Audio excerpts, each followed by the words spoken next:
नमस्कार, आप देख रहे हैं पीपल भारत। मैं हूं दिशा सागर।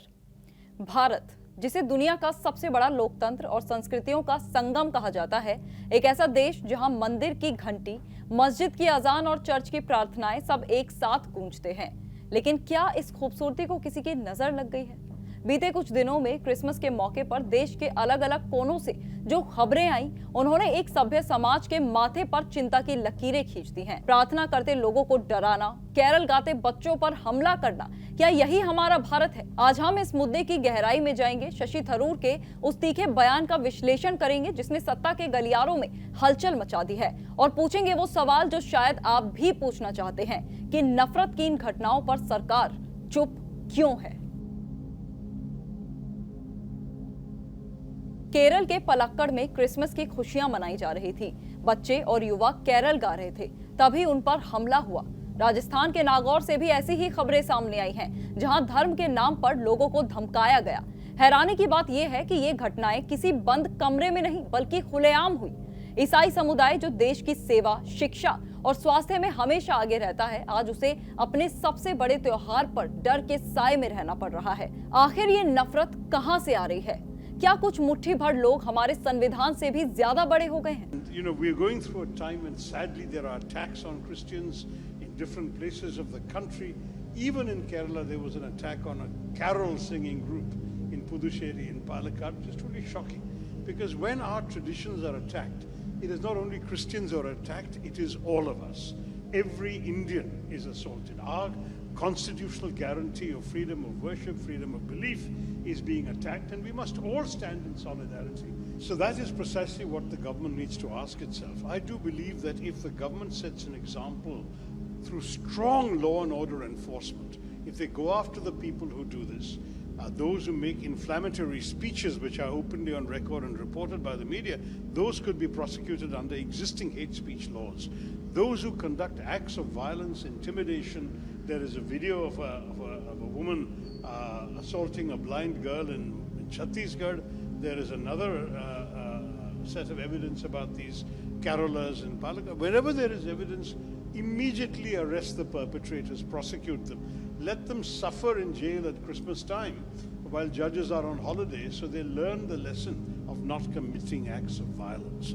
To my mind, if the government were to take action, I realize law and order is a state subject and therefore it's up to each state government. But it so happens that when state governments take this action and the central government disowns the perpetrators, only then will the stop come and made their home here. And at the same time, in Kerala, Christianity is extremely old. It's 2,000 years old on this soil. There is no way we can treat Christianity in any way as some sort of foreign import or imposition. The people who do this out of ignorance and hatred are betraying India. They're betraying our civilization.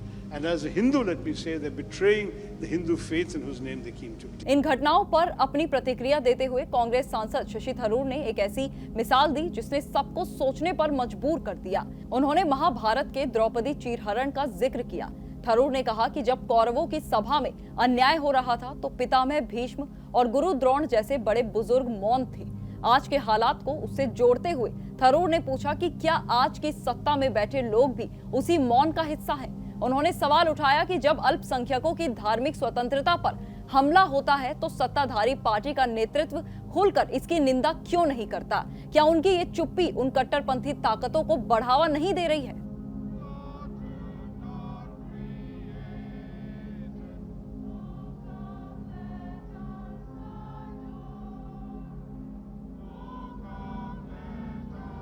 यहाँ एक विरोधाभास भी है। प्रधानमंत्री नरेंद्र मोदी दिल्ली के cathedral church जाते हैं, bishop के साथ प्रार्थना करते हैं और शांति का संदेश देते हैं। ये एक बहुत ही अच्छी और सकारात्मक तस्वीर है। ये दिखाता है कि भारत का शीर्ष नेतृत्व सर्वधर्म सद्भाव में विश्वास रखता है। लेकिन सवाल वहीं आकर रुक जाता है जब जमीनी स्तर पर छोटे नेता या संगठनों के लोग कानून को हाथ में लेते हैं तो उन पर प्रधानमंत्री के संदेश का असर क्यों नहीं होता? प्रशासन उन पर सख्त कार्रवाई क्यों नहीं करता? अगर सरकार सच में भाईचारे के पक्ष में है तो उसे सिर्फ प्रार्थना में शामिल नहीं होना चाहिए, बल्कि उन लोगों को सलाखों के पीछे भी डालना चाहिए जो इस भाईचारे को तोड़ने की कोशिश कर रहे हैं। दोस्तों, भारत की पहचान उसके धर्म से नहीं बल्कि उसके संविधान से है। संविधान हमें अपने तरीके से पूजा अर्चना करने की आजादी देता है। आज ईसाई समुदाय के साथ जो हो रहा है, अगर हम उस पर चुप रहे तो कल किसी और समुदाय की बारी होगी। नफरत एक ऐसी आग है जो एक बार लगने के बाद ये नहीं देखती कि किसका घर जल रहा है। जरूरत है हम एक दूसरे के त्योहारों का सम्मान करें। क्रिसमस का मतलब ही है क्षमा, शांति और प्रेम।